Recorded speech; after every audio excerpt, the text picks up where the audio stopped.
y estamos con nuestro invitado, el académico y escritor Juan Pablo Sutherland. Juan Pablo, ¿cómo estás? Hola Antonella, muy bien, qué bueno vernos de nuevo. Aunque Creo sea que así. aunque sea así online, pero bueno. Pero estoy muy feliz de encontrarme de nuevo contigo para comentar libros. Sí, bueno, a mí cada vez que entrevisto a Juan Pablo Sutherland es un privilegio, sus libros siempre me alucinan mucho y este en particular tengo tantas preguntas. Qué Eh, bueno, qué bueno. Grinder Manías, del ligue urbano al sexo virtual, se llama el más reciente libro de Juan Pablo Sutherland, que es un libro que cruza el testimonial con una mirada que podríamos ligar un poco como a la mirada académica, pero la verdad es que es bien accesible, ¿no? Yo probablemente empezaría con un análisis crítico, al Mm, mismo que protagónico de,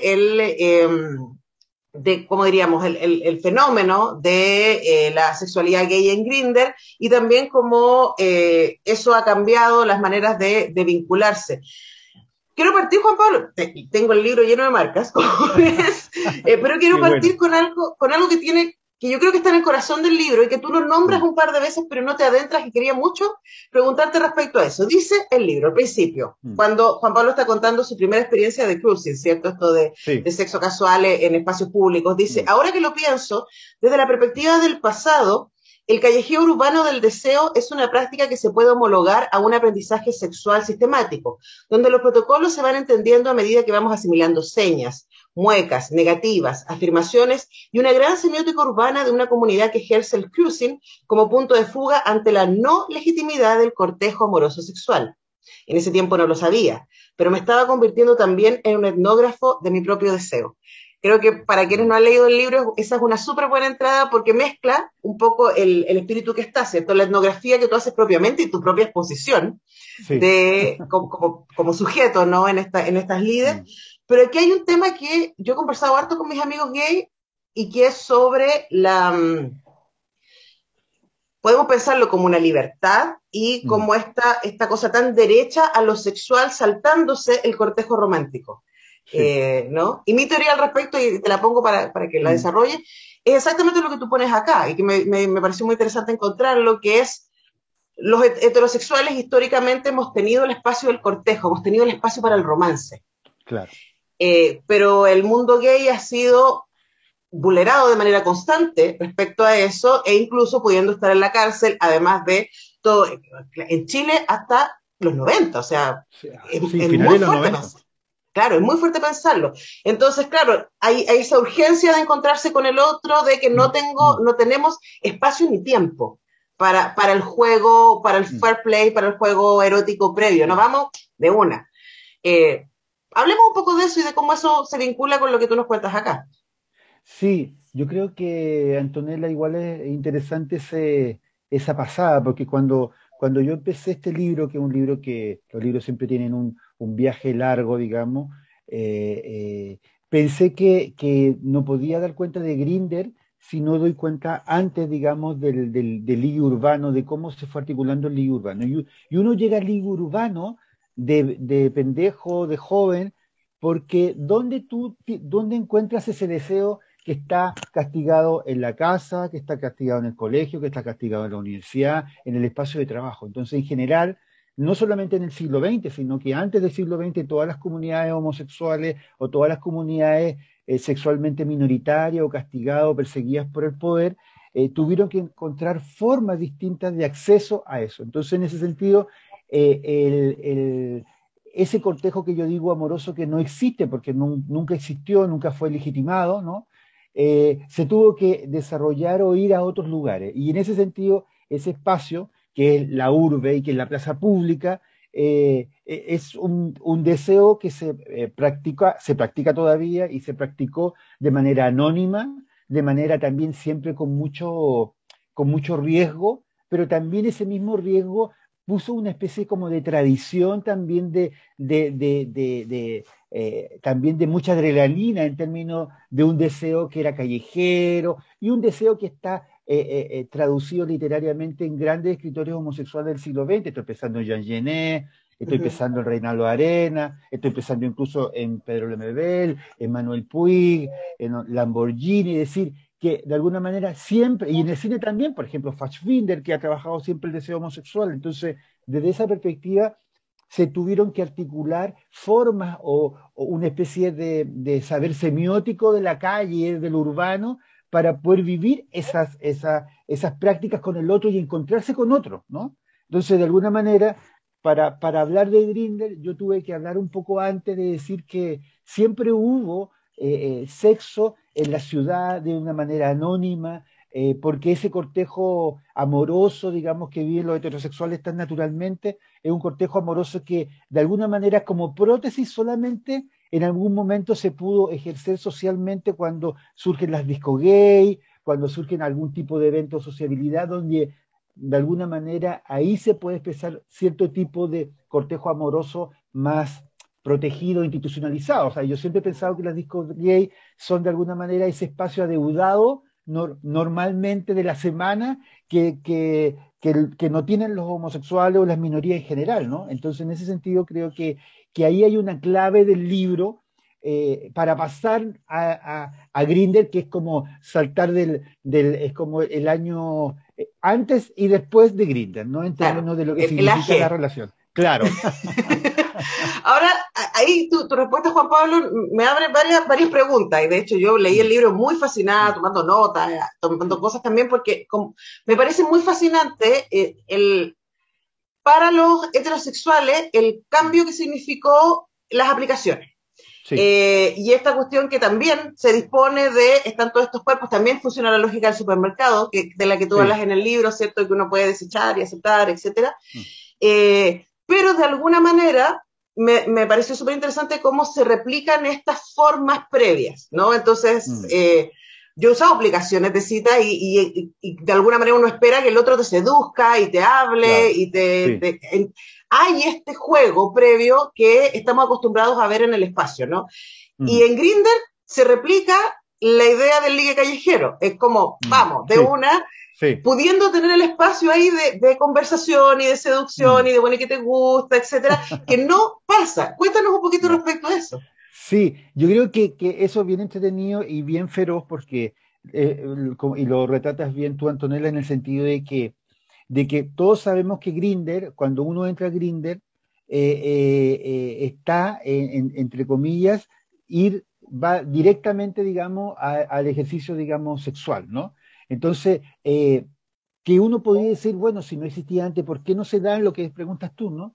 Porque quizás finalmente lo interesante acá es que de alguna manera esa sociabilidad, digamos, esa manera, digamos, de entrar a encontrarte con un otro, primero ya tiene una sintaxis organizada. O sea, Grindr ya tiene en su diseño, en su interfaz, entonces de alguna manera no es esa noción de la libertad liberal, de que todo, si podemos elegir, no, ahí ya está todo diseñado, ya está todo dicho, está todo, o sea, tienes que poner tu rol activo pasivo, tienes que, o si eres inter, o si eres versátil, o determinado, o sea, y la geolocalización. Incluso tu VIH, tu estado VIH, que Sí, me parece. claro, sí, sí, tu estado VIH y todo. Entonces, finalmente, si uno entra a Grindr, uno entra también con un diseño, con una gramática donde tú tienes que interactuar con otros. No es como la locura orgánica del sexo anónimo en la calle, en un puente, en un parque público,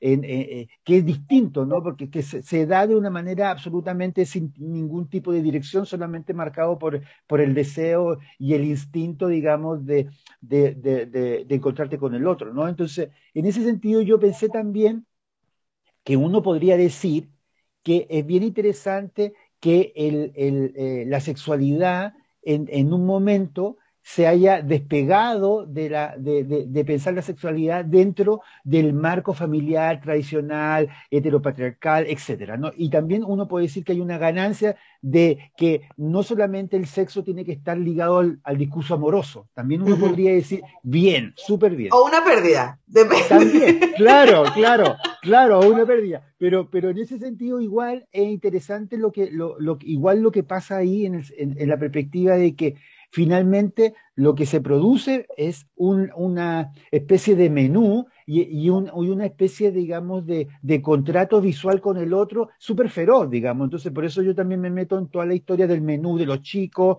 de cómo los perfiles que hay ahí adentro, ¿no? Y donde la visualidad es un lugar absolutamente importante. Es más importante lo más importante es que te preguntan sobre tu rol, sobre cómo eres, cómo está tu cuerpo, entonces finalmente tienes que mandar la foto, tienes que someterte a un cuestionario visual y asumir entonces como es bien feroz en términos de que ni siquiera te van a preguntar, nadie te pregunta, oye, Esté ¿cómo estás? leyendo. ¿Qué es que estáis leyendo? ¿Qué te dedicáis? No, no, o sea, oye, ¿de cuál es la dimensión? ¿Cómo está? O sea, y la foto, envía foto, envía foto. Sí. Entonces, igual en términos de pensar críticamente cómo han emigrado las sexualidades del espacio público, porque de alguna manera también aquí hay otra cosa que tiene que ver con la privatización de ese deseo público, de la Ujú. calle, callejero. Piensa tú que en dictadura el cruising igual existía. Entonces, Claro. imagínate hacer cruising con dictadura, con todo, igual Esto que queda, en toque de ¿cierto? queda. Entonces, hay muchos relatos también que yo pongo como ejemplo de Argentina, también en dictadura, en Buenos Aires. Entonces, de alguna manera, la aplicación hace que ese cortejo amoroso sea un cortejo completamente, el cortejo amoroso es un cortejo sexual, Sí. definitivamente sexual, ¿no? Y en ese cortejo sexual, cada uno se la arregla como puede dentro de una carnicería visual homonormativa, donde el cuerpo masculino tiene un estatus, ¿no? Y donde también se producen situaciones también de autoritarismo, discriminación. Yo también encontré relatos de gente que completamente en contra de las expresiones de identidad de género que fueran distintos a lo homonormativo. Claro. Entonces, muchas discusiones con chicas trans, por ejemplo, que están también en la misma aplicación. Entonces, en ese sentido, creo que Grindr es un artefacto semiótico súper interesante de mirar respecto a los cambios en las sexualidades hoy día, contemporáneas, ¿no? Y también del cruce también con cómo ha cambiado la forma de vivir tu sexualidad a través de Grindr y a través de las drogas ilícitas, que ahí hay un capítulo espectacular Sí. sobre eso, ¿no?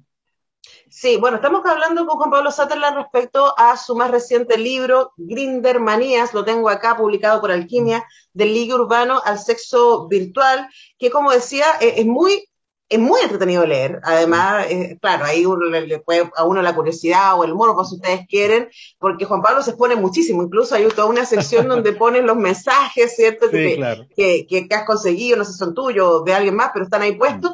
Entonces, para que uno entienda, y pues, quizás alguien no lo sabe, Grindr es una aplicación, es la primera aplicación de citas. De hecho, Mm. Tinder, Bumble, todas las cosas aparecieron después, porque Grindr fue la Claro. primera Sí, la que pionera. permitió que a través de una aplicación en tu teléfono tú pudieras geolocalizar, o sea, quienes estaban cerca tuyo y que estuvieran disponibles entonces para este tipo de encuentros.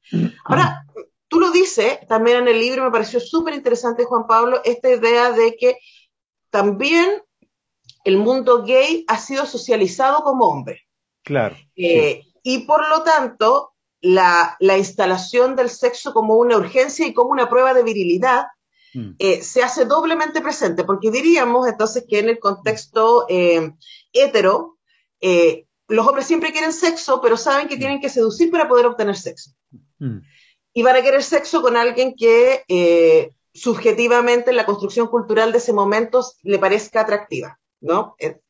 Luego, el mundo gay se lleva cosas de ese mundo Mm. claramente, Sí. diciendo, me interesa el sexo, aquí no tengo que seducir porque la seducción está en la imagen y en el cuerpo Mm. y ese cuerpo también es medido, como decías tú. Entonces Sí. me parece súper interesante esos cruces, ¿no? El cruce de la Mm. construcción masculina cruzada por el deseo gay del que tú das cuenta en el libro. Sí, y además que eso uno se da cuenta en el sentido de que incluso con ese imaginario, Antonella, masculino del siglo XX, tú te acuerdas, por ejemplo, las típicas películas, estoy recordando Julio Comienza en Julio, Uh -huh. cuando llevan siempre este cosa de imaginario que es como una cosa muy ya, muy vieja, pero que uno recuerda así familiarmente, casi como el abuelo, el tatarabuelo, de que llevaban a los jóvenes al espacio prostíbulo para Sí, hacerse hombres, ¿no? siendo esa es la palabra, ¿no? Hacerse Claro, hombre. hacerse hombre, ¿no? Entonces, en el caso de acá, por ejemplo, yo dije, ¿cómo está el discurso amoroso en Grindr? Y el discurso amoroso, claro, hay mucha diversidad y heterogeneidad de cómo se aborda, pero finalmente lo central es el ejercicio sexual, lo central es encontrar un compañero, compañere sexual en la aplicación. Pero finalmente, como todo, la mayoría ha sido socializadas como hombres, a pesar de que tengan una orientación distinta a la heteronormativa, finalmente igual esa formación, sociabilización, reproducción de lo masculino hace también que la sexualidad también de las comunidades también esté formateada y pasada por esa reproducción, digamos, de entender, por ejemplo, lo amoroso para determinado espacio y lo sexual para otro. Entonces, si Ujú. uno dice, eso como que se repitiera la misma fórmula de antes, o sea, yo no voy a encontrar, o sea, es como que alguien decía, oye, pero estáis marcando ocupado, ¿cómo voy a encontrar una pareja en Grindr? Si en Grindr uno no va a Grindr a Ha encontrar pasado. pareja. No, obviamente, yo creo Conozco que casos. pasa, yo creo que pasa, pero en general la mayoría de la gente que va a Grindr y que tiene de alguna manera la urgencia de la inmediatez sexual, Sí, pues. ¿no? Claro. Y además de esa urgencia de la inmediatez sexual, o sea, no se le ocurriría pensar que va a encontrar el amor de su vida ahí, ¿no? No, lo va a pasar Y pésimo, digamos. claro, entonces sí, o el despistado que anda buscando pareja en Grindr, ¿no? Pero también es interesante, yo por ejemplo entro en todo mi trabajo autoetnográfico en distintos lugares, porque también hay otra cosa bien interesante que descubrí en este proceso donde yo era en mi propio gato de laboratorio, ratón de laboratorio, era que en la práctica de Grindr como aplicación, también una práctica metropolitana y que no varía mucho de país en país. Es decir, yo Ujú. apliqué, yo apliqué en Berlín, en Nueva York, en La Paz, en Buenos Aires, en Santiago, en Lima, y en general las rutas, digamos, las rutas semióticas de oralidad, de cuerpo, de distinciones, de tribus, son casi las mismas, ¿no? Ujú. No varían, es como un ánimo metropolitano global, ¿no? Ujú. Entonces, desde esa perspectiva, igual creo que las señas, digamos, por ejemplo, la geolocalización que tú mencionaste es muy importante en Grindr porque hace finalmente que el encuentro con el otro es completamente instantáneo, una cosa que es Ujú. como del siglo XXVIII, o sea, como de un momento a otro tú estás en tu edificio, en tu departamento y no conoces ni siquiera a tu vecino y en 2 metros más puede estar alguien con que vas a tener sexo. Entonces, Ujú. solamente esa dimensión particular que antes se ejercía naturalmente, entre comillas, en el parque público de una manera más orgánica, que no tenía geolocalización, sino que todos iban a un determinado tipo de lugar y tú te podías encontrar e interactuar con gente que no tenía idea si eran médicos, si era abogados, si era un junior, si era uno que atendía el supermercado, etcétera, ¿no? Aquí la geolocalización hace también una cosa que es una estratificación, es decir, tú no hay ahora herramientas incluso que pueden engañar respecto a la geolocalización, que hay gente que la utiliza, digamos, pero Ujú. en general tú geolocalizas, yo vivo en Recoleta, entonces yo me junto con la gente que está aquí en Recoleta en Claro. 5 o 10 Y cuadras, además, ¿no? al mismo tiempo es geolocalizado y disponible, ¿no? Que es muy Mm, interesante esa cuestión, es como estamos disponibles para. sí, Pero ahí se cruzan varias cosas que me parecen súper interesantes y recuerdo que hablamos con Juan Pablo Sutherland, se me está yendo el tiempo, pero igual hay un par de preguntas que todavía me quedan, hablando de Grindr Manías, del ligue urbano al sexo virtual y que tienen que ver también, Juan Pablo, con esta, pensaba mientras leía el libro y mm, conversaciones que he tenido con mm, amigos gay, ¿no? Que un deseo que ha estado históricamente sancionado, al mm, extremo sancionado, ¿no? sí, Hoy día se pone en primer lugar.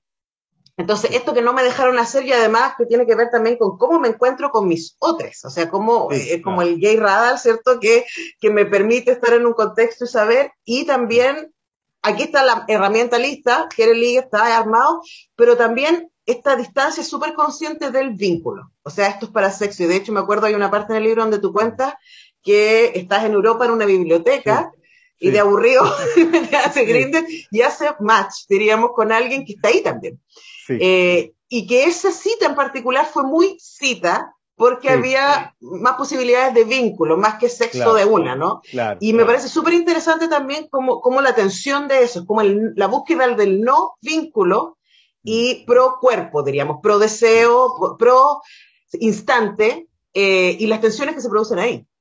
Sí, no, eso es interesante y qué bueno que cite ese momento, porque exactamente a mí me llamó la atención eso. O sea, yo dije, qué loco que el primer día en Berlín se dé una cosa como de cita romántica y en vez de lo que uno está predispuesto en la aplicación, que es tener sexo con todo el mundo que tú quieras y que desees y con el que te encuentres, ¿no? Que es como la lógica de la aplicación. Entonces, igual Grindr también tiene puntos de fuga que uno mismo los provoca, ¿no? Uh -huh. Y que se pueden dar accidentalmente, ¿no? En el sentido de que igual pueden producirse situaciones que escapen de alguna manera a la sintaxis. Yo diría que también en algún momento uno podría decir, en Grindr pueden haber prácticas de resistencia respecto al modelo de sintaxis homonormativa, Claro, del visual, vínculo. del vínculo que tú dices. Yo creo que sí, también, pero también siempre es muy difícil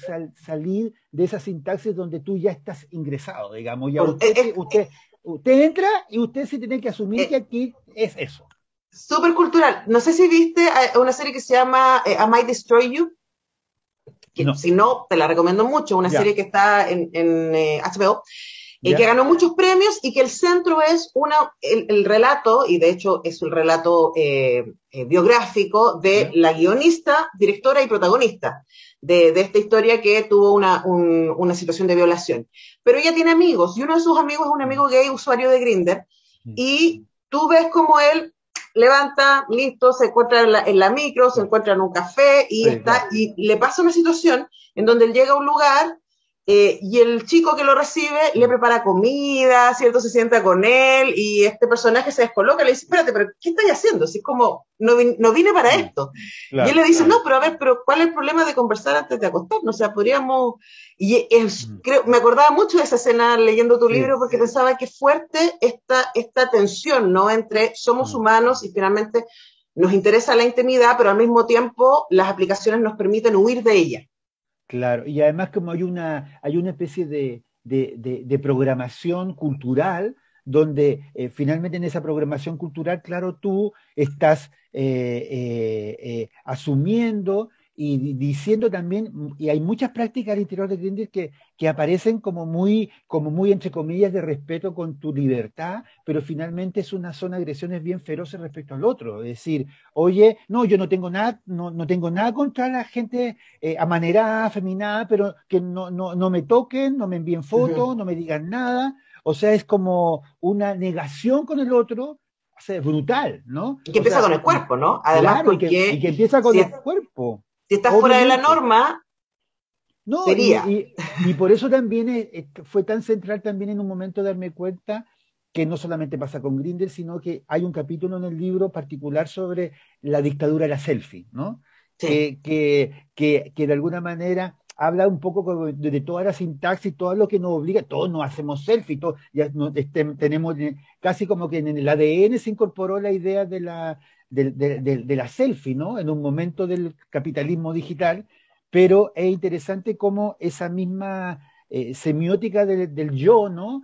Visual, también está metido en nosotros y en la red y en Grindr lo visual es si no tienes la imagen, estás jodido.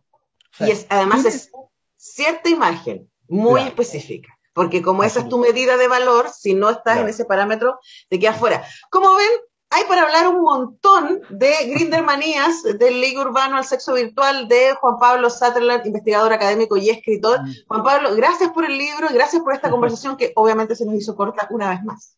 Absolutamente, Antonella, siempre se nos hace corta nuestra conversa, pero agradecido de la invitación y ya, pues invito a que se hagan un recorrido ahí por este libro que como dices tú, quiero rescatar, solamente que no hice un ladrillazo académico, sino que más bien hice un ensayo cultural, crítico, más abierto, más híbrido, en el sentido de cruzar la reflexión y el campo, en campo en terreno, como diría un antropólogo clásico, ¿no? Así que invitades a ver este libro, así que muchas gracias por la invitación. Sí, también yo agregaría que, por supuesto, que el mundo gay es un público objetivo, los usuarios de Grindr Sí, probablemente, pero cualquier persona que está pensando respecto a cómo las aplicaciones han cambiado nuestra manera de vincularnos sexo afectiva eróticamente, es muy, muy interesante leer Grindr Manías del Ligue Urbano al Sexo Virtual de Juan Pablo Sutherland. Gracias, Juan Pablo. Tenemos que despedir gracias, el Antonella. programa. Yo vuelvo mañana a las 8 a hacer cuestión de gusto. Vamos a estar conversando con la periodista de investigación Nancy Guzmán y La República de las Letras a las 21, mañana sábado, en donde empezamos nuestro diciembre antifascista, en donde vamos a estar leyendo puras distopías que nos ayuden a vislumbrar y reflexionar respecto a los peligros de la democracia. Y mañana partimos con El cuento de la criada de Margaret Atwood, así que no se lo pierdan y el semáforo vuelve el lunes. Muchas gracias, chau. Chau.